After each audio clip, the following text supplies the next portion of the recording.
the city lights to the country blue, Woody and Lou got the sports for you. From Boston streets to Kentucky's fields, get ready, folks, for the thrill it yields. Woody and Lou, sports and you, talking games, we love it's true. Every play, every score, let's dive in, it's time for more. Lacing up the boots and calling plays, debates and laughs for all the days. From Fenway Park to Derby Run, sports talk magic just begun. Woody Lou, sports and you, sideline stories coming through.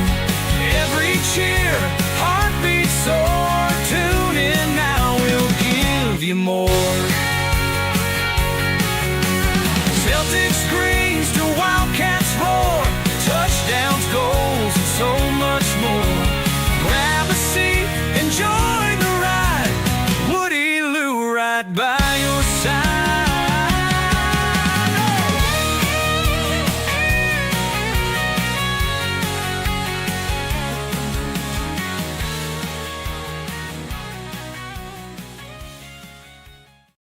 The views expressed by the hosts are their own and do not necessarily reflect the official policy or position of the Department of Defense, the U.S. government, or any of its agencies. The information provided is for general informational purposes only and does not constitute legal advice. No attorney-client relationship is formed by providing this information, and nothing herein should be relied upon as legal counsel. For legal advice specific to your situation, please consult a qualified attorney. Braxton, episode 42, Woody Lou, Sports and You. Happy Sunday night, everyone. How are you, Braxton? Beautiful day here in the Commonwealth of Kentucky. We had a great day getting to see one of my close childhood friends, Hayden and his family, at a distillery today in Shelbyville, Kentucky. So it's been a good Sunday. How's yours, Dan? Yeah, I had a great Sunday. I went for a nice bike ride. I had a pizza at Tailgate Brewery in Germantown, and just getting ready for the week. It's going to be a great week. I know I've been watching the morning news since I haven't had organized PT to go to. So I've been getting the 5 a.m., 6 a.m. news in. And I know there's a cold front coming into our neck of the woods this week. So some highs in the low 80s, some mornings as low as 58. So I'm pretty excited for this beautiful week ahead. Yeah, getting into fall weather, and I like how Woody Lou Sports and You has now become a weekly weather forecast with Braxton. So that's a nice development for our ever-evolving show. But Braxton, I had an even better Saturday, and the reason for that is today's show's title, Delivrd Delivers. I got my brand new 2026 Ford Maverick all-wheel drive hybrid. I picked it up yesterday at Murfreesboro Ford. Tommy McCullough and his team has delivered for Dan Woodhouse, and I'm so proud that you were able to ultimately go home with the new truck and the exact truck that you wanted. And I'm glad that I can say that I put you on to a service that you actually were satisfied with, and hopefully I can get a little finder's fee from Delivrd down the road one day.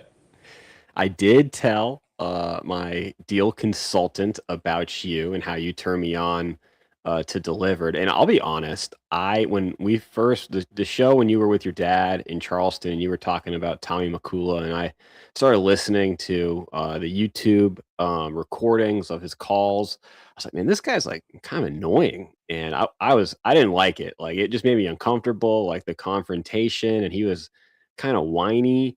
But after the experience with a Ford dealership that shall not be named in the Commonwealth, and how terrible of an experience that was, which we've recapped on this show, going with Delivrd, I could not endorse highly enough. It was worth every single penny, especially for someone whose time is valuable. And I don't have much time during the week to make calls to dealerships to negotiate, and then can only go in on the weekends unless I want to take time off. And they made it just like they say in their advertisements. It was totally painless, no anxiety. It was a wonderful, wonderful experience. And also big shout out to the people at Murfreesboro Ford. Murfreesboro Ford. Murfreesboro is a good place. I've looked for several vehicles in Murfreesboro when I was stationed at Fort Campbell. Never ended up doing any business, but I can remember vividly, Dan, going to Murfreesboro Toyota and test driving a Tacoma.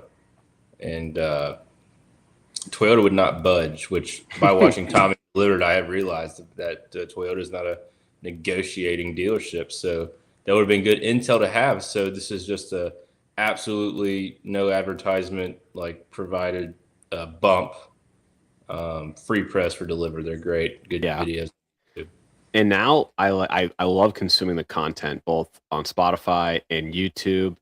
Again, just that experience with the unnamed dealership in the Commonwealth.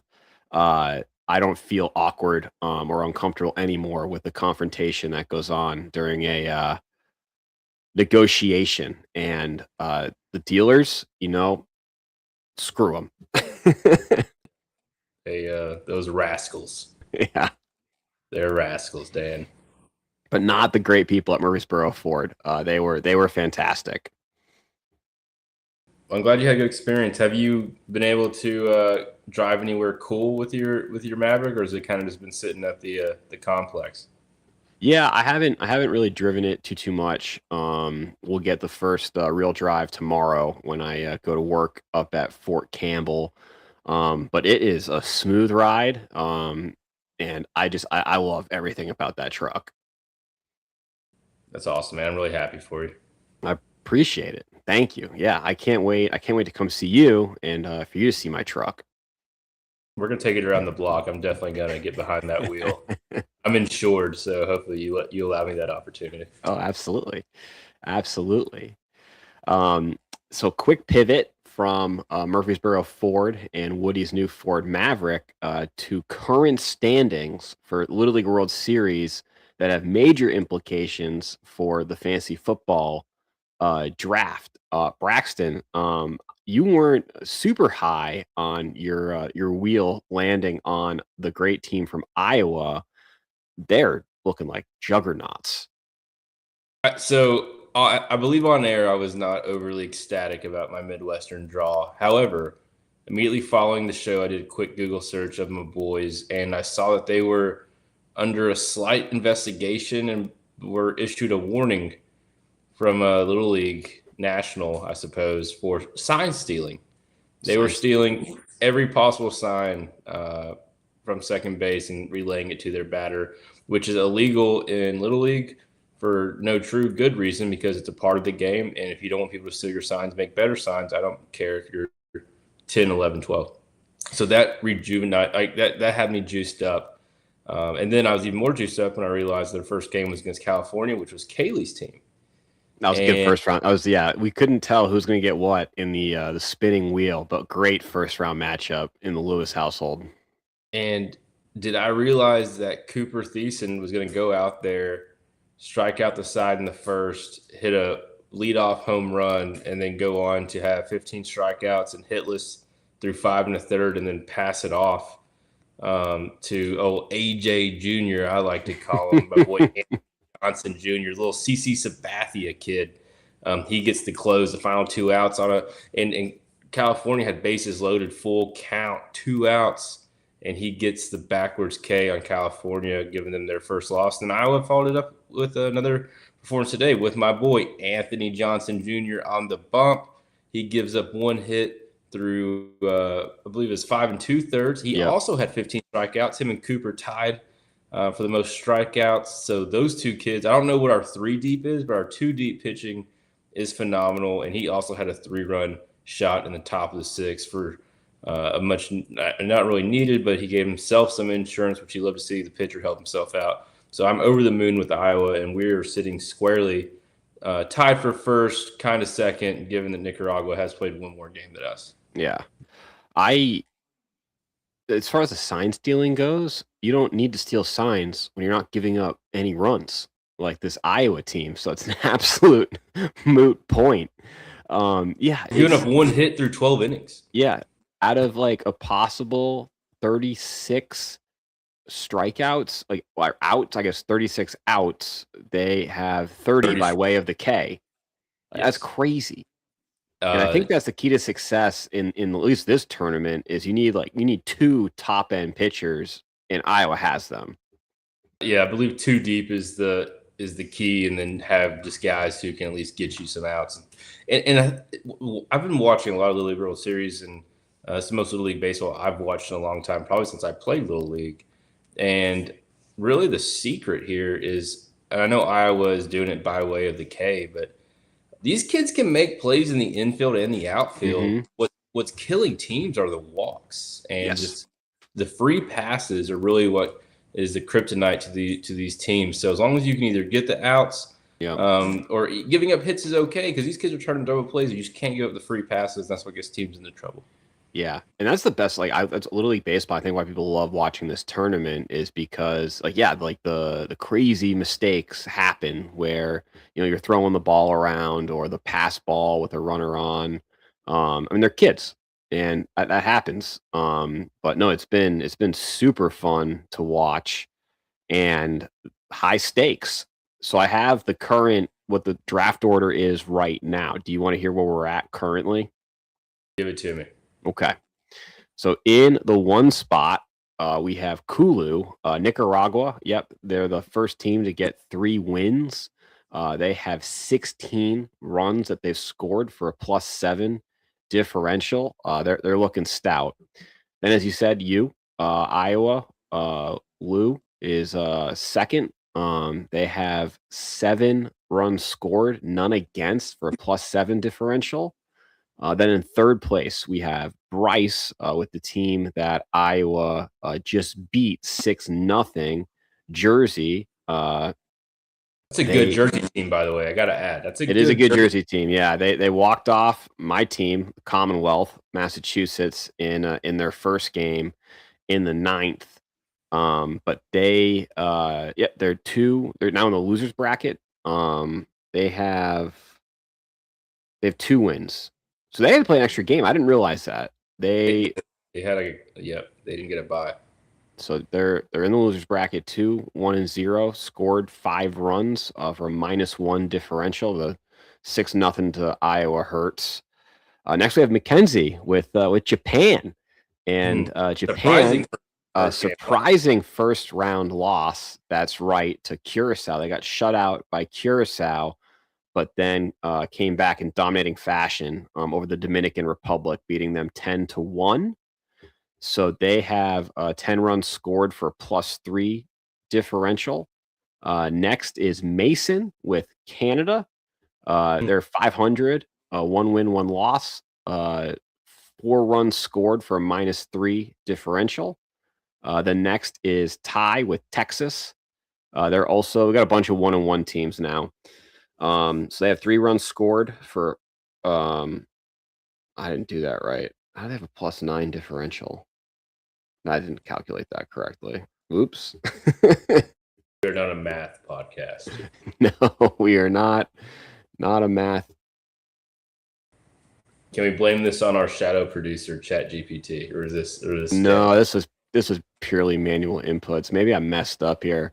Texas only have 1 loss, and then they play Ohio tomorrow. Gavin's Ohio squad. What's that? Gavin's really high on his Ohio squad. Yeah. Okay. Well, I messed that up with Ty. I think Gavin's actually 6th. Gavin they're 1-1, 15 runs scored for a +9 differential. They did really well, and they beat Massachusetts 10-0. Then we have the Mad Hatter in his Panama hat. Panama is 1 loss. They play. When do they play? They play tomorrow against Canada. So against Mason. Then we have Miss Amy Lewis with Pennsylvania. They play. Margaret What's Ann. that? Margaret Ann, not Amy. Margaret Oh, Ann. sorry. That's Gavin's bride. Oh, my bad. Mrs. Then I'm in 10th with the Czech Republic. They have no runs scored, one loss. They play tomorrow against Japan. That's not going to go well. Japan beat the Dominican 10-1. I can only imagine what they're going to do to the Czechs. What was that post-game talk when Japan lost 5-0 the very first game to Curacao? Like, what do you think their coaches said to those boys? Because I would have hate to be in that locker room. Oh, but I mean, they're probably talking about like seppuku, like when you drive the sword, the death of the samurai. The word honor definitely came up. Oh, yeah. Hey, but they responded. They kicked the crap out of the Dominican. And then in the basement, which is, it's not set yet. It's not set yet. Czechs could still lose and have no runs scored. But in the basement right now, we have Kaylee with California. They are eliminated, lost 2 games, but they have 2 runs scored. And then Chris Cal down under with the Aussies are also eliminated and have 1 run scored. It is absolutely amazing that California went 2 in a barbecue in the League World Series. That's like almost unheard of. That's very shocking. Yeah, if I would have drawn California in the wheel, I would have been very high on that pick. Some other storylines. You watched the Alabama team at all from Phoenix City? Yes, I watched them play their first game against Washington, where I saw. Is her last name Rasmus? Is that it's Rasmus. Colby Rasmus's niece. Yeah, I watched her throw.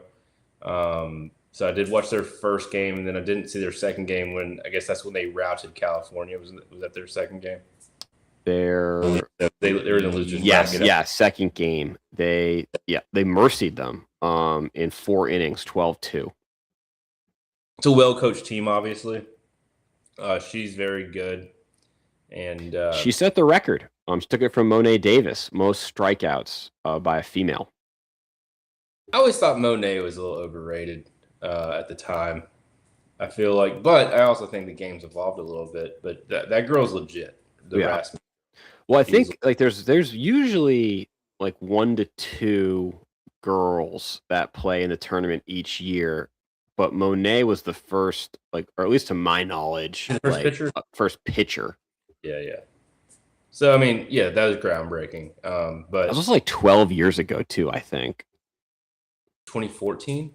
So I think that's right. Yeah, maybe even earlier. Actually, I want to look this up now. I'm curious. Put money on 2014. 2014. Got a feeling, Dan. Okay, let's see. We were right. 2014 Little League World Series. There we go.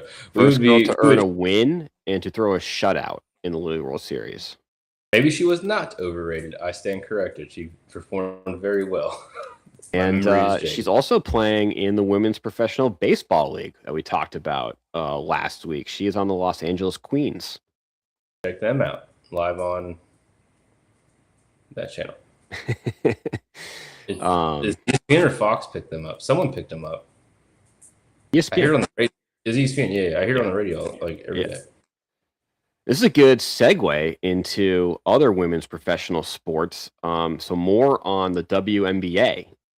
Braxton, what do you got on the most recent controversy in the WNBA? This is now back-to-back weeks that Woody Lou Sports. Maybe we're a WNBA podcast now. Maybe we are a WNBA podcast. And as a father of girls, who I'm all in on women's sports, but the antics have gotten just out of control. Even more so since the last time we talked about this. This time last week, 2 new things have came out that take attention away from the play. Mm-hmm. One not being the player's inherent fault, and that was the inanimate object that was thrown onto the court. The phallic object. We talked about this last season on an episode of Really Sports and You, and the green object has made a reappearance. And the one-eyed monster has reared its ugly head again.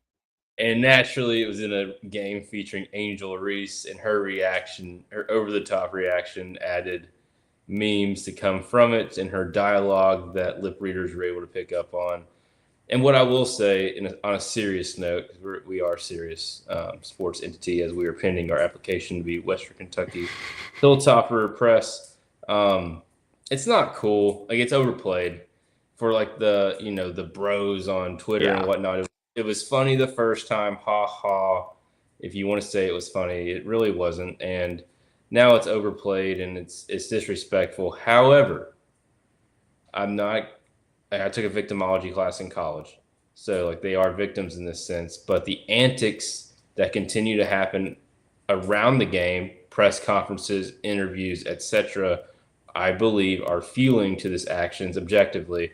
And that was highlighted in the interview this week when I don't remember her name, but the player went on a tirade about her reacting to the object being thrown on the court and describing it as homosexual and pretty much use homosexual slurs to describe the act, which again is just a double-edged sword because you're kind of attacking one thing while trying to attack another, and it just causes further divide in the league and in the public eye. So it's things aren't going well. Yeah, that was Chicago Sky Guard, Natasha Cloud, who I believe you're talking about, that made those comments in the post game. Yeah, it's at this point, like you said, like it's tired. Like these are all copycats. And it's not funny. It's a player safety issue. This is my immature. I think like the first time it happened, like it was kind of funny. It was kind of funny, but it's not funny. It's immature. Especially now, like it's like getting a new stick, like a shtick or a bit, and do something that like isn't like player safety. And I think, and this is interesting too. So the comments have been that it's misogynistic. Do you think, like, if this were the NBA, like if there were phallic objects being thrown on the court at an NBA game, would we even be talking about this? No, because just male reactions are just inherently different to that kind of stuff. I think the reaction would have been potentially, we're talking hypothetically, like I believed, depending on the situation, especially if it's a nothing game, not like the playoffs or anything, the players would have either been annoyed, would have laughed. It would have been just a pretty, like, depending on the attitude of the player at the time, probably based on their performance in that game, their team's performance, it would have been something that they laughed off and continued on. But they just know that that's going to get a reaction out of the women players, and it's inappropriate, and it is kind of, it's demeaning because it is taking away the fact that they are playing professional basketball. But no, I don't think it would cause the same reaction. But again, what would the post-game reaction be from those male players? Like, I'm not sure it would even be more than a 5-second clip or being discussed after the game if it was like a, just trash time. Yeah, I'd be willing to wager that most of the NBA players, like if that were to happen in the post game, would not be able to keep a straight face. Like, do you remember? Like, I think it was in Buffalo. New England was playing Buffalo, and there was another phallic object thrown onto the field, and I think Gronk was asked about it. And of course, Gronk is probably the most immature professional athlete that there is, and he couldn't get a word out. No, I mean, the guys just see that stuff differently than women do, and in a league that's trying to get its feet off the ground and be mutually respected the same way as the NBA, naturally, the reaction you're going to cause by doing something like that. Yeah. So my next question, though, staying on WNBA, Braxton, all this controversy, that's going on. I mean, this is kind of a repeat from last season, but now we have everything with Sophie Cunningham and the comments about transgendered athletes and men that identify as transgendered declaring themselves for the draft.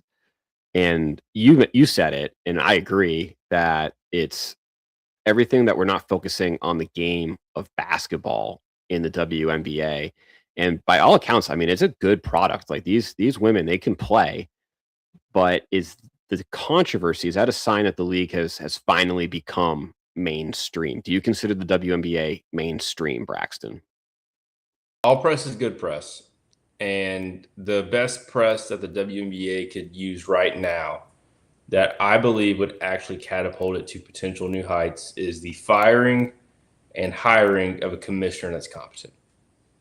Because one thing that you'll see from, and here's the unfortunate thing, just to call it what it is. Sports have essentially now became partisan. Unfortunately, sports should never be partisan, but now at least mainstream opinion of sport storylines have become partisan. You see it on ESPN when you listen to their radio shows. You see it everywhere.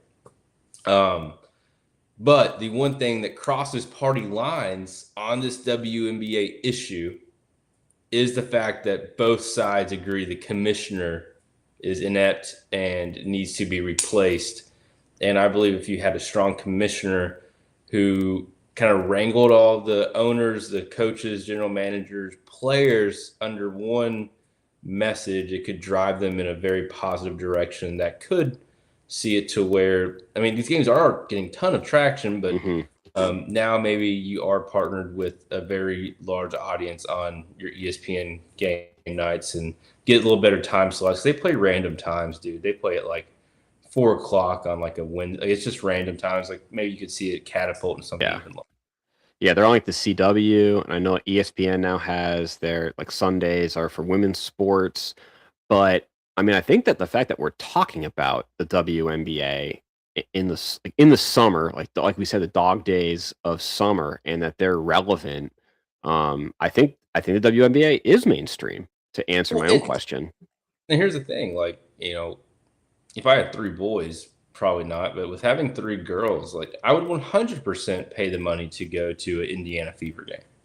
Oh yeah. So, and you know, without Caitlin Clark, Sophie Cunningham, and all the attention, positive or negative, that's getting, I probably still wouldn't. Like just kind of given the aura around going to a Fever game now with like you don't know what's gonna happen has added some juice to it. Yeah. And they should, I think the WNBA should be leaning in to the Angel Reese, Caitlin Clark rivalry. I've said this before on the show, like that's their equivalent of like Magic Bird. And that's Bird and Magic. They should absolutely be leaning into it. And then did you see, it's a great like meme gif of Angel Reese missing like a game-winning shot, and then the I'm sorry, Miss Patsy, the shit-eating grin on Caitlin Clark's face. I think there's a genuine disdain there. And I'll tell you this, I don't know if it got released yet, but I did see an advertisement for it where they followed Iowa, I think it was Iowa, South Carolina, LSU, and another UConn maybe, through that Caitlin Clark's championship run her senior year and all the drama between her and Angel Reese. Like, I would watch that just because of the drama between them alone. And it's funny, and you can't really explain it because the difference is Magic and Bird were both top of their game, and they were at the top of their game on 2 of the largest marketed teams in the NBA. Angel Reese is not in the same stratosphere as far as talent as Caitlin Clark, but that animosity from college leaking into the WNBA does draw attention. But then, I mean, she brings the talk, like we've talked about this, like off the court, like by all accounts, like Angel Reese, like her social media following, like she is, I mean, obviously it's like because of basketball, but I think that she's probably like a bigger star without basketball. Did you see that she's potentially a junior? Did you see that going around on social media? What do you mean? Apparently, this is, you know, off the cuff. I saw it on Twitter. Apparently, her mother's name is Angel Reese. So there was a debate: is there like an underground of girls being juniors from their mom? Because it's like that's yeah. I feel like that happens, but it's not like they don't go by like junior or like deuce. No deuces. No, I don't. That'd be funny. I don't know of any women that go by deuce. Fair enough. Anything else on the WNBA? No. I mean, I do not know the conference breakdown. I know that Caitlin's in Indianapolis and Angel's in Atlanta. I don't know if they're both Eastern Conference, but if they are both Eastern Conference or if one's West, however they break it down, seeing them in the WNBA championship or like the Eastern Conference Finals equivalent would be pretty electric stuff. I'm pretty sure, I'll check right now. I'm pretty sure they're both in they're both in the Eastern Conference, but it was more fun when Angel Reese was on the Chicago Sky, because I'm pretty sure they're Eastern too. Never mind. I thought that they could have potentially met in the NBA championship, like Bird and Magic, but the proximity of Chicago and Indiana, I think those are big rivals in the WNBA. Fair enough. So not the best transition, Braxton, but starting again, I know you don't like the word segment, so I'm not going to call it a segment, but moving into a new recurring ticker topic on Woody Lou Sports and You. Now that you are back in the Commonwealth of Kentucky and we're both Commonwealth boys, talking Commonwealth headlines. So to kick off Commonwealth headlines, this is by request of producer Kaylee. I'm going to talk about probably the biggest court case going on, arguably in the nation, but definitely dominating local headlines in Massachusetts, and that is the Lindsay Clancy trial. Braxton, are you familiar with the Lindsay Clancy trial? I am more familiar than I wish I was with the Lindsay Clancy trial. Okay, so why don't you start just by what your familiarity is and what you were tracking from that case, and then I'm going to fill in some interesting details. Again, not a legal podcast, that disclaimer, but as a barred attorney, hopefully I can provide some interesting insights from my vantage point on the case. So let me start off with my introduction to this case was a tweet that said Patrick Clancy makes statement or something about Patrick Clancy comments on wife post her murdering their children. And I panicked because I went to college with someone named Patrick Clancy who is also married. And so for a second there, I was like, this might be close to home. Mm-hmm. Thankfully, not the same Patrick Clancy.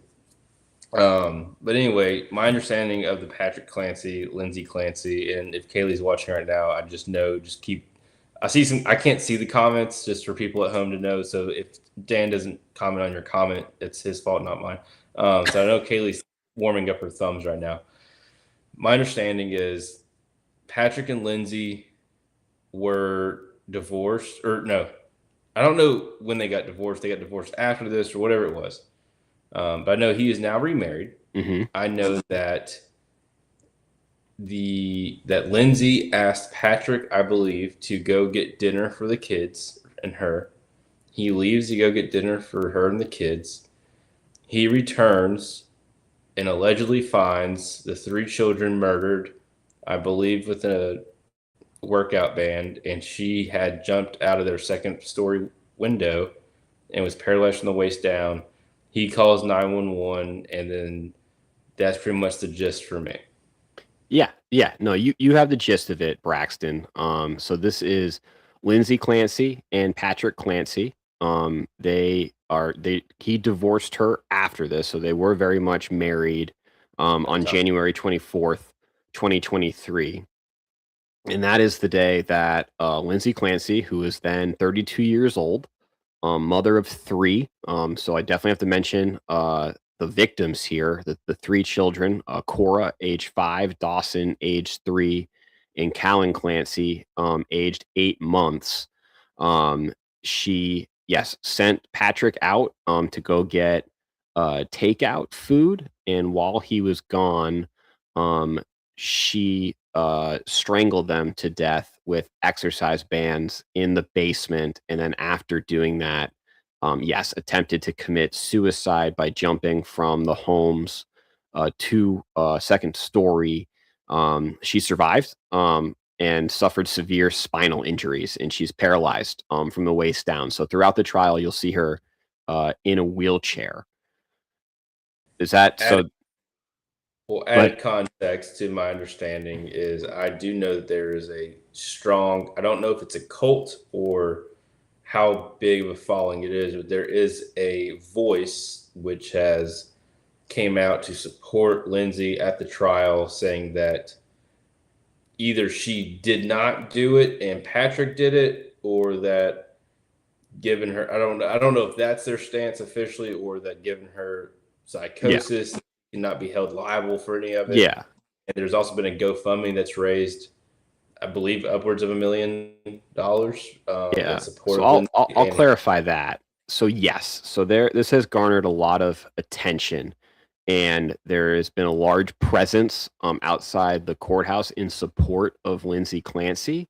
And I think that there's an important thing to note is that this trial, it is as much a trial, not just of Lindsay Clancy's criminal culpability in committing these homicides, these horrific acts and offenses, but also a trial of the healthcare system and postpartum care and treatment for mothers, especially their mental health. And where that gets into is that, and so no, and what's interesting is I know there's been evidence that's been presented throughout the trial that potentially Patrick Clancy committed the murders. I know there was like forensic evidence of like DNA.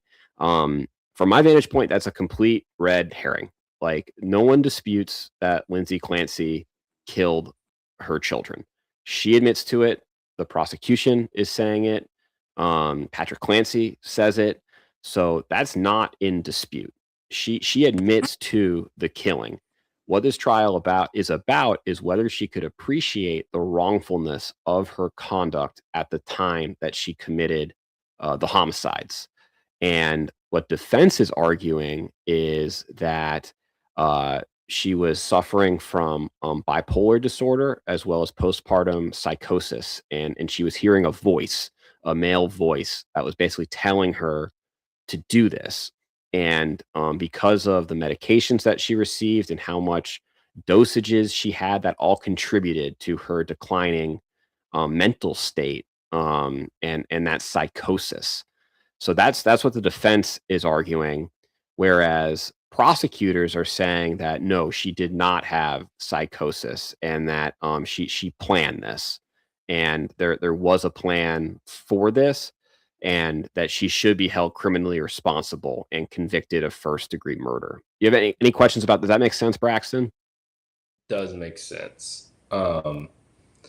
Where I guess I'm confused is, I don't know if you've seen it. You can fill me in.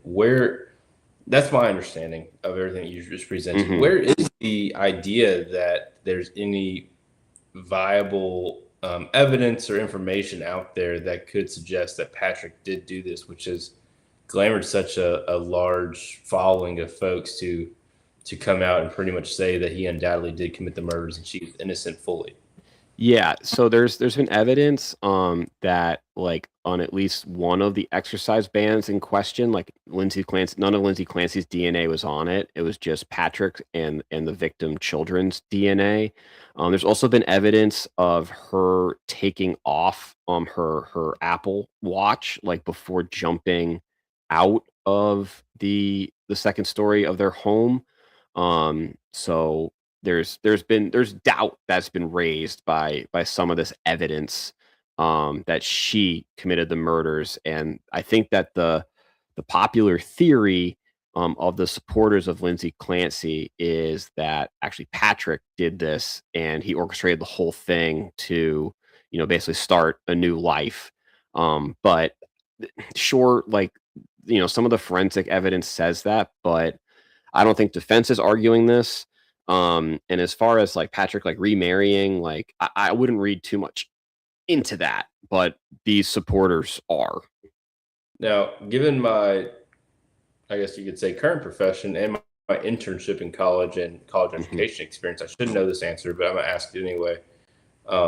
Regardless of all of that, for this trial specifically, Patrick Clancy is not on the stand, and essentially she would have to be proven innocent of any and all wrongdoing, and then charges have to be pressed against Patrick, and a new trial would begin against him if it was to come out that she was innocent and they had enough evidence to pin against Patrick. Or can he be, or could it kind of stem from this trial explicitly, if that makes sense? Yeah, I see what you're saying. I don't think that's going to happen at all. Okay. He's testified for the prosecution. He was actually the first witness put on by the Commonwealth, by Plymouth County District Attorney.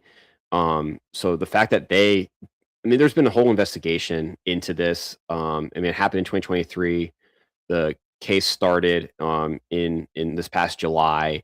So no, Patrick Clancy is not being put on trial for this. The case has been evaluated.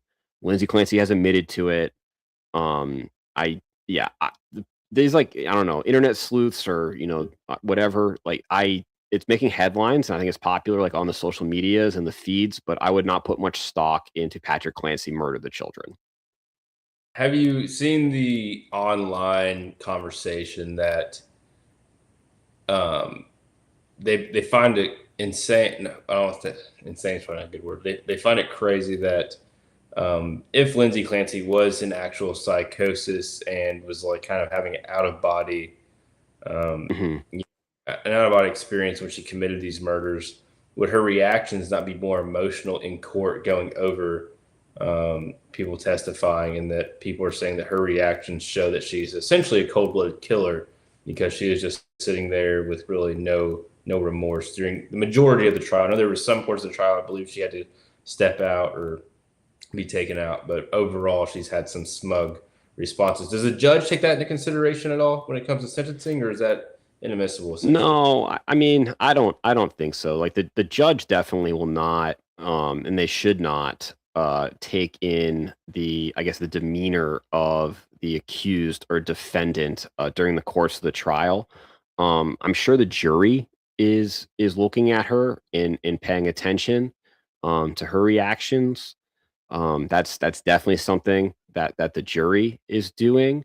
Again, I wouldn't put like too much stock into that. As far as like the demeanor of a defendant, I think like there are cases where like clearly there is like no remorse, but I think for her, I mean, she's just trying to get through the court case. And as far as like what her demeanor is, like, I mean, she looks to me, and again, I don't know this, but my suspicion is that I mean, she's probably medicated just for like her paralysis, but it's Right. probably on like other like stabilizing medications as well. Like she comes across to someone as me that is she's there, she's with it. Otherwise the trial wouldn't be going on, but is also kind of like what's the right word for this? Like disassociated a little. So if Judge Woodhouse was presiding, based on the information that's been presented thus far, where do you stand on the if now obviously the jury was going to make the call, but where are you kind of at if you were the sole juror and prosecutor on this? Yeah, I'm gonna cop out right now, because it's what this is coming down to a battle of the experts, and that is what the jury is wrestling with right now. So, defense has presented experts that have reviewed her medical records, her psychiatric notes, and they're testifying that she did suffer from bipolar disorder and postpartum psychosis. One of those doctors, he also testified in the Andrea Yates case, a similar case where Andrea Yates was found not criminally responsible. The insanity defense, like the layman's term, so the similar defense. And then the prosecutor experts are saying that no, there was no psychosis. She could appreciate the wrongfulness of what she was doing. To me, I think what's persuasive is, and I'm not sure that the prosecution has painted this very clearly, and maybe they will. We're getting to closing arguments this week, so both sides have rested. We are in rebuttal right now, but closing arguments should happen earlier this week. Is And it's hard. Like I don't know. Like what else explains, a seemingly, happy, normal family mother of 3 under the age of 5 killing all 3 of her children? Like, what was the motive? What was the reason why? If not for having, like, a mental disease disorder that she could not appreciate what she was doing. For sure. I mean, it's a situation. It's what was that guy's name out in Colorado? Chris, was it Webb or something? The Chris guy who murdered his daughters and Oh, this was wife. American Nightmare? Yeah, it's like, as a father of kids, girls specifically, like it's unfathomable. You can't even imagine. I can't even imagine a world where that, like, it's just Yeah. it's ludicrous. So. Well, in that case, if I remember correctly, like, he had a girlfriend, like, That was so he wanted to start a family. Yeah. But also, like, if it put me in that situation, if I was just like, I'm out on my wife and I'm out on my father's responsibilities. I want to go be with this new thing. Like, I would much rather go through the darkness of divorce and all of that. Like, it couldn't even cross my mind that would be a recourse. So, it is. Yeah, I think the conscious mind has to jump to, like, obviously something had to be mentally wired for it to get to this point inherently. And then a piece of this trial that I think is very interesting, and I think a lot of people, like, across the nation who are just following it on social media are not appreciating the history of these types of cases in this same county, in Plymouth County, Massachusetts. And I think a lot of people are asking, and I am curious. I'm going to go to the chat right now and see if we're getting any commentary. Oh, we are. Okay, so I'm going to pause right now. We got producer Kaylee. I think it's just really hard to believe that a woman could do that to her children. Postpartum psychosis is rare, but very real. Postpartum care and treatment is so poor. And okay, yeah, I was large delay in the comments. Yeah, that's on me, producer Kaylee. I apologize. And yeah, she's saying some of the other evidence that's leaning towards Patrick Clancy potentially is the blood down the side of the house, as if she were pushed and didn't jump. And then when they've talked about the children, she's lost it in trial. Then we got Gavin. She looks cold-blooded, and I don't know anything about it besides the few TikTok clips that I've seen. And Kaylee's saying Patrick was cheating on her with said new wife. So there is that potential motive. Potential motive and circumstantial stuff's always going to come out in discovery, right? Yeah. Like, and that's why a lot of cases get pleaded out, because, like, discovery is a dirty thing to a lot of folks, because then situations can seem more than they actually are.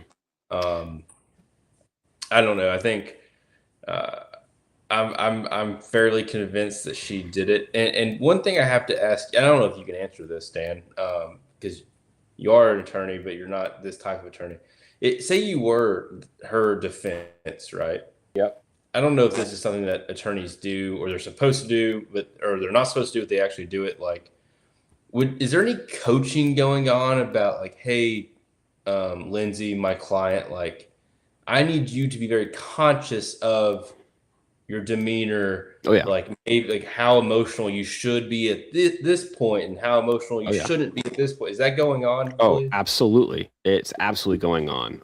That's a big part of defense work, is, talking to your client and, helping them understand, like, how they're perceived by the fact finder, the jury. For instance, there was a case, and I'm blanking on the name of him, but it was a prep school in New Hampshire, and it was a senior who was accused of both rape, so without consent, as well as statutory rape. So having intercourse with a underage girl. I think she was a freshman, and you look at like photographs of him, and I mean, kind of like very like that, New England, East Coast prep, like frat bro, like, bleached hair, wearing like a lacrosse penny. So a stereotype of, if you will, like white upper class privilege. But then you see him in court, and he has, brown hair, he's wearing glasses, he's in a suit, comes across like more sympathetic. And that was very much curated by his defense team. Like, absolutely. I mean, yeah, it's like one of those. I mean, I get it for sure. I just didn't know because in my head, some of her reactions that, like Gavin said, is kind of making its rounds on TikToks. I would imagine her defense is like, "Hey, Lindsay, like when this is happening, probably have this reaction versus this reaction." Yeah. Your life's kind of on the line here. And another comment, Miss Patsy, is I wonder if she was offered a plea deal. So this is what I was getting to, and I think it's very, very important to understand. This was a 2022 case, and this was Commonwealth versus Latarsha Sanders. And Latarsha Sanders was convicted of first-degree murder of her 8 and 5-year-old sons in Brockton, Massachusetts, and that was in 2018. So it's important that Brockton and Duxbury, so Duxbury is the town where Lindsay Clancy and Patrick Clancy and their 3 children lived. They are in the same county. They're in Plymouth County. So same county, same prosecutor, and also the same judge, William Sullivan. And I'll get to that in a second. But a lot of people I know on social media are asking, well, why was she charged with first degree murder? Like, why not like, a manslaughter charge or something else like that balances the understanding of, yes, a horrific crime with 3, innocent young victims, with a mother with extensive documented mental health issues. And again, this is the Commonwealth has never spoken about this, and this is just my speculation, but I also think the speculation of a lot of journalists too, in the New England area, is that the Commonwealth, because they sought first degree murder charges and convicted Latarsha Sanders, who was a black woman, a single black mother, low income in Brockton, Massachusetts, that just because of the similar nature of the facts, that they had to pursue the same charges against Lindsay Clancy. Now, there are differences between the 2 cases, ultimately basically arguing the same thing on defense, that both mothers were suffering from mental diseases, and they could not appreciate the wrongfulness of their actions. Now, Latarsha Sanders, she was convicted, so she's in prison right now. However, in the middle of the Lindsay Clancy trial on August 6, 2026, the Supreme Judicial Court of Massachusetts, the highest level of appeals court in the state, they actually came down with a ruling, an opinion on Latarsha Sanders' appeal, and they actually ordered a new trial. And that's because the judge, that's Judge William Sullivan, the judge in Lindsay Clancy's case as well, he improperly suppressed and prevented the jury from hearing important psychiatric records. So it's interesting that holding came out in the middle of the Lindsay Clancy case. Now, there are big differences because most of Lindsay Clancy's psychiatric records, they're before the murders happened. So she had been seeking treatment. We've heard the testimony about all the different medications she was on, and that's what's an argument right now. Whereas Latarsha Sanders, that medical evidence, that was after she was incarcerated and was arrested for the crime of the death of her 2 boys. And the judge said that the psychiatric notes that were taken after they were not probative of her mental state at the time. And basically, the Supreme Judicial Court said, no, they are relevant. They are probative. And the jury should have heard them. So I'm going to stop quickly there because I just dropped a lot of knowledge and a lot of information. What do you think about that, Braxton? Probative is a word I've never heard before. And it all makes sense, right? It all wraps together when you have that history. It's a lot of nuance, and most of the world in every asset or facet is nuanced. And when you have your keyboard warriors who do not appreciate or acknowledge nuance and see something that is very black and white, however they live in the gray and pull their own conclusions, is how you get this. Yeah. Clearly, this judge has some history with similar case, and when you add in the race factor, the socioeconomic factor, the punishment factor for that, and then the pending for this, there's a lot of nuance involved. Yep. And that's kind of how you get to these points. And it's unfortunate because what I'm hearing is an 8-year-old, a 5-year-old, yep, and now a 5-year-old, 3-year-old, and an 8-month-old are all dead. Yeah. Presumably by a mother's hand, psychosis involved or not. Those 5 children that you just discussed are all deceased, and they had a life yet to live. So it's very sad. And do you have anything else on this? Because I do have a transition to my Commonwealth case. No, I don't. But I do appreciate you bringing it back to, as we talk about these cases and we talk about Lindsay Clancy and LaTarsha Sanders, we should not lose sight of the 5 victims, young children, in these cases. And like you said, I think it's impossible not to factor in race and socioeconomics in these 2 cases, and why we're here right now with both LaTarsha Sanders and Lindsay Clancy. And one thing I'm big on, being from where I'm from in Kentucky, race is important. However, what you'll see most oftentimes is the socioeconomic piece is almost more of a dividing line, if you will, as far as treatment goes. Yeah. And that leads us to my heartwarming story from the Commonwealth of Kentucky for this week that I wanted to shed light on, in tune with, and hopefully next week we find more positive stories. But I wanted to stay on the same tune as Dan, because I knew he was going to present the Patrick and Lindsay. The Lindsay case with Patrick's association is the Lindsay Snelling story. The University of Kentucky student stunt team member who pleaded guilty this week to manslaughter for killing her baby. I am familiar with this one. That she delivered in her dorm room. Seemingly, she kept the pregnancy secret, even though a lot of her close friends and acquaintances had suspicion that she was pregnant. When she pleaded guilty, she said that when the judge asked her how she killed her child, she said, simply, I deprived him of air. And one thing that's really concerning about this, and I have a spider, or I don't know if I have a spider or tick on my thumb. Excuse me. Yeah, Braxton, get that figured out. Don't get big. Sorry, but she says I deprived him of oxygen, and that she admitted that the baby was born alive and that she deprived him of oxygen ultimately.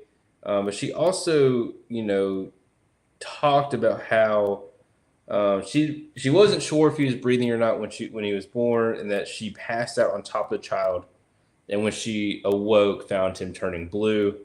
And in an effort to conceal the evidence of the birth, put it in the trash bag with the paper towels. And the skeptic in me, right? And as someone who continuously daily tries to do this walk with the Lord and stuff like that, right? And walking with God versus yourself, there's a lot of truth that kind of comes out in that. And what I mean by that is you can lie to yourself, and when you lie to yourself enough, maybe when you portray it out, it comes out as truth. But she discussed how I deprived him of oxygen, but I passed out because I gave birth, which may be true. How long did you pass out? I don't know. But then when you woke up, oh, well, he was kind of turning blue. So I'm almost skeptical to the point where I believe that might be something that she's telling herself to make it not seem, make an excuse to herself. And the whole thing is absolutely crazy. Again, having kids and then being a father of girls. If my college age, and it almost makes me sad because I'd like to think if one of my girls became pregnant while in college, say, I don't know what year she was at school when this happened. I don't know if she was a freshman, sophomore, junior, senior. Regardless, if one of my girls found themselves pregnant outside of marriage between their freshman and senior year of college, I would really like to think that they would just say, "Hey, Dad, this happened. This is the new reality," and that me and Kaylee would figure out a solution. Definitely a tick, Dan. I'm at war with this tick. Your producer Kaylee is saying that there are tweezers in the kitchen. Well, he hasn't bitten into me yet, Dan, but he keeps jumping from my hand to my leg, and I've lost contact. This is great podcast content. This is not good. This will be a reel. Intertwined with a terrible story, I might add. But I would hope to think that she could tell me we can figure this out, right? Like every college in America post 2020, you can get a full degree online. So it's just really upsetting. It's sad, and just like the previous case, another life lost, and it's a life lost by the baby, but it's also, especially in the immediate, a life lost by this very young girl, woman, as she looks at potentially upwards of 13 years in prison. Yeah. And I think, like, regardless of as far as if she fell asleep on the baby or intentionally deprived the baby of oxygen, just being in that situation, like you said, where I mean, again, I don't know what she was thinking, but to speculate that the fact that she gave birth by herself, like in her dorm room, which is insane.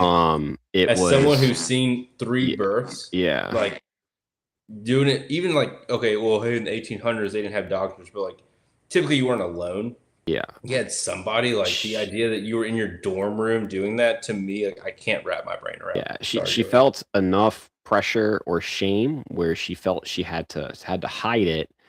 And it's, I mean, in the year 2026, it's there are at the fire department, like I know producer Kaylee mentioned that in the chat, that they have like the safe boxes where there's no questions asked if you drop a baby off there. And again, like, cannot ever put myself in the shoes of giving up a child. And I mean, again, I can't imagine that, but clearly that's a better alternative to what happened in this case.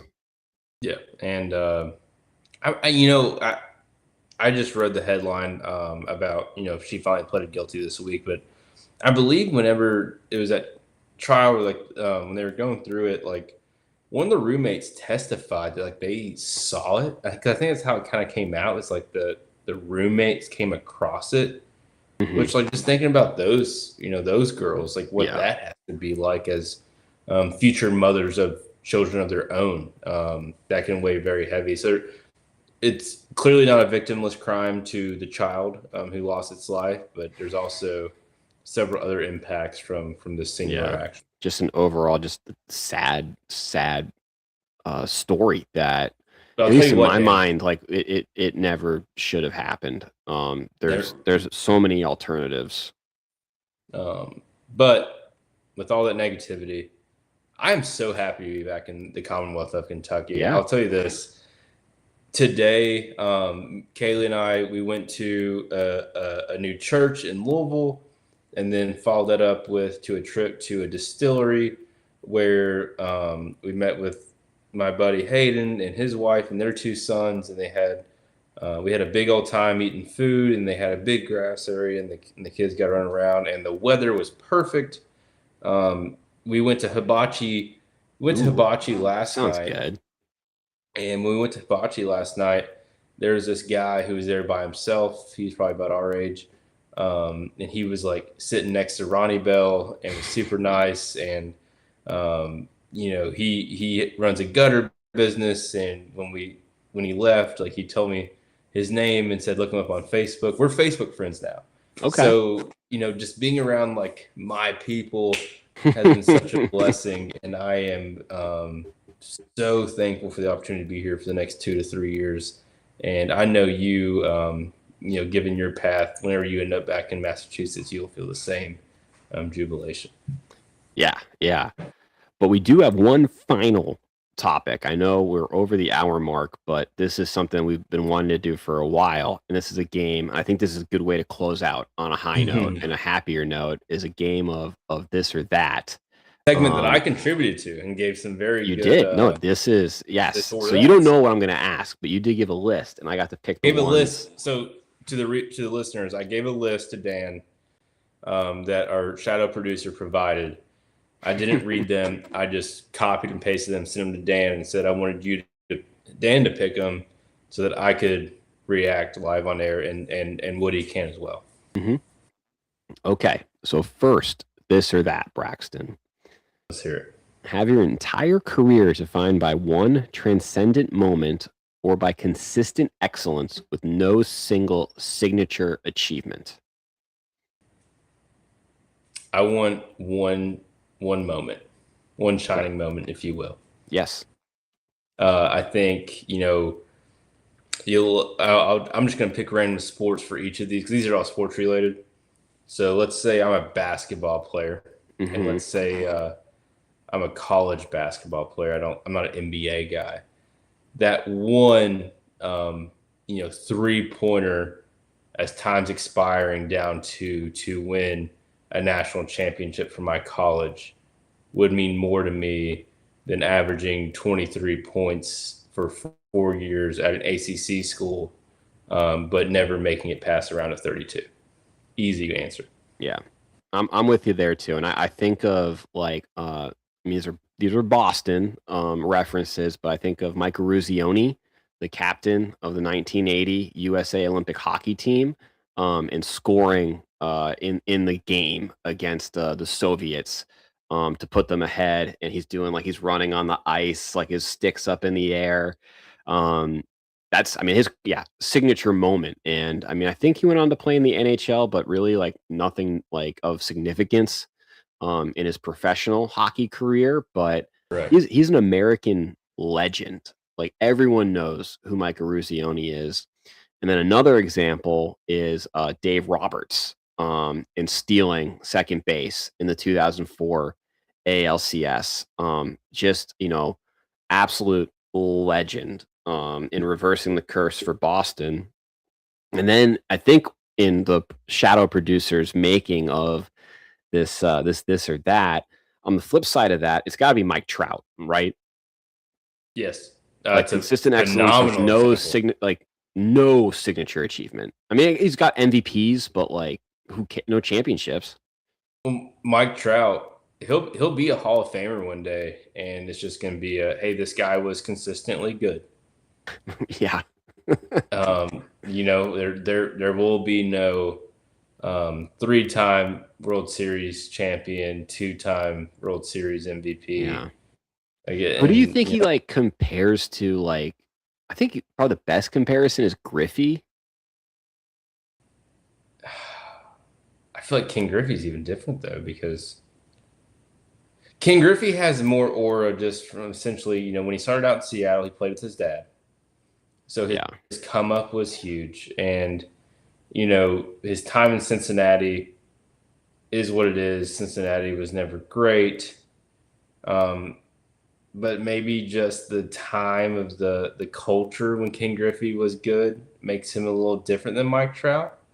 And the thing about Mike Trout, and no offense to Anaheim, but the Angels in the years that Mike Trout's been a part of it, there is absolutely nothing to be excited about. They get Shohei Ohtani, and they had an opportunity to really grow off that, and clearly they lose him to the Dodgers. So Mike Trout really, when you look at it, is going to have a pretty amazing career that's insignificant into the casual viewer's eyes. But he's like, when you even watch the League World Series, like all of these kids love Mike Trout. Yeah, he's like the favorite player, the player they want to meet. And I think it's interesting because I mean if you talk about like a span, and I forget like how many years, but like the consecutive MVPs, like his WAR, probably the best like span in baseball history.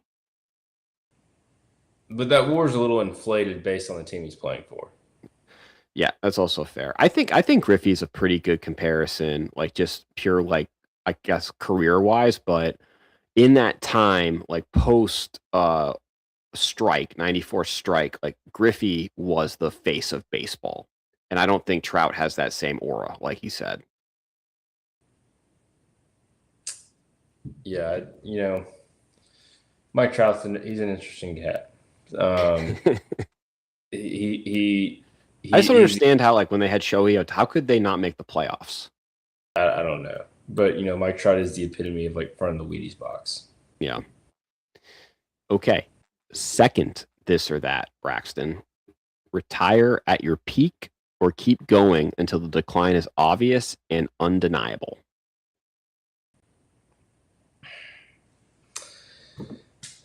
That's a really hard one because what my mind goes to first off the bat is to say retire at my peak. But okay, hey, Andrew Luck did that, and the reaction was very mixed.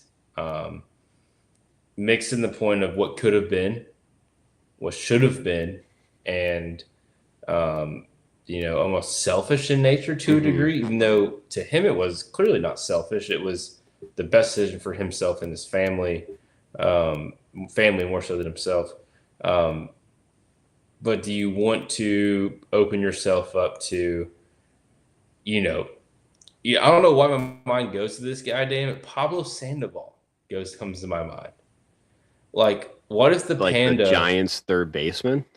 What if he retired as a Giants third baseman and not the journeyman that randomly played 40 games for the Braves? You know what I'm saying? Like, but that's my point. Yeah. Is like what I'm gonna go with because I respect it is retire once like I'm just washed up, so they can at least say, hey, that dude he just loved the game. Yeah, like I'm on the same page as that, where it's like when you are no longer performing at like the minimum level necessary for a professional athlete. Because I don't blame a lot of these guys. Like, sure, they're not like at their superstar level and they're waning on the back nine of their career, but still contributing. It's a paycheck. I'm never gonna knock anyone, for going after the green. It's a good paycheck. They probably love the game. So I'll go with keep going until you are no longer like employable. Yeah. Like, and the thing is, if you're good enough to where you can play to that point, like you're going to get a proper send off. Like they're not going to disrespect. No club's going to disrespect you. At a minimum, if the first 10 years of your career was at, let's just say the Mariners, and then you became a journeyman for another 8 years, and your last team you played for is the Reds. Like the Mariners, in theory, would still sign you to a one-day contract and retire you appropriately, and you'd still get the swan song that you deserve. Now, follow-up question. What are your thoughts on the players that like announce that this year is their last year and they have like the send off like tour, if you will? And I think you can tell from my like tone, my thoughts on these. I think the send-off tour has to be reserved for a very finite amount of players. You have to be the Derek Jeter, LeBron James if he stayed his whole career in Cleveland. Maybe not, but like I think there's like a final. I think that also I think an impact for me of the farewell tour is like, were you a journeyman? Because if you played 17 years for the Yankees and like you've been the New York Yankees shortstop for 17 years, like, hey, I can see how your last series against the Orioles, they might present you with something. So I don't like it. I think it's corny. I would rather a guy just at the end of the year, he says, "Hey, I'm hanging it up," and kind of just rise off into the sunset. But I think I know where these are coming from, and I think it's largely economics driven, where Good for the club. it's good for the club. It's good for the visitors too. I actually bet the visitor teams like it even more because it's going to drive up. Like, doesn't matter what place, whatever team is in. Like when Mariano Rivera comes for his last game at, I don't know, Petco Park. Actually, who's a terrible team right now? Mariners aren't good. So whatever Safeco is called now, Mariano's last game at Safeco, you're probably going to sell that out. So the Mariners love that. So I get it from an economic standpoint, but I would rather, behind closed doors, like just say, hey, this is my final year, like for planning purposes. And then at the end of the year, make a public announcement that you're retiring. That's how I would do it. I think I'd probably be the, hey, this is my last year guy. You would want Tor? I'd want the flowers. You're Braxton Ball. Yeah, I'd want the flowers. Never lost. Never lost. You got one more for me? No, those are the two I had. I think that's a good way to end it. We're almost at the hour 20 mark. Good episode. Episode 42. Woody Lou Sports and You. Do you have any final thoughts, Braxton, before we close out? It was a good episode, and I'm really happy that you were allotted the opportunity to show us just how intelligent you are using words that I've never heard of in a legal sense. So, subtle, humble brag there, Dan. I'm happy for you that you got the opportunity to do that. And I think you are the best attorney that I know. So I'm thankful for you. So you're saying that Commonwealth headlines is just an opportunity for me to flex? Yeah, well, I'm going to be very interested to see if your Commonwealth headline next week is another court case, or if it's like, mine's going to be like, hey, there's a really significant measles outbreak going on in Kentucky.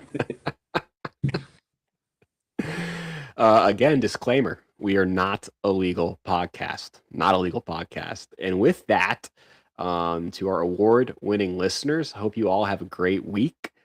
Don't forget to like, share, subscribe, and download. Everyone, from Braxton and I, have a great week.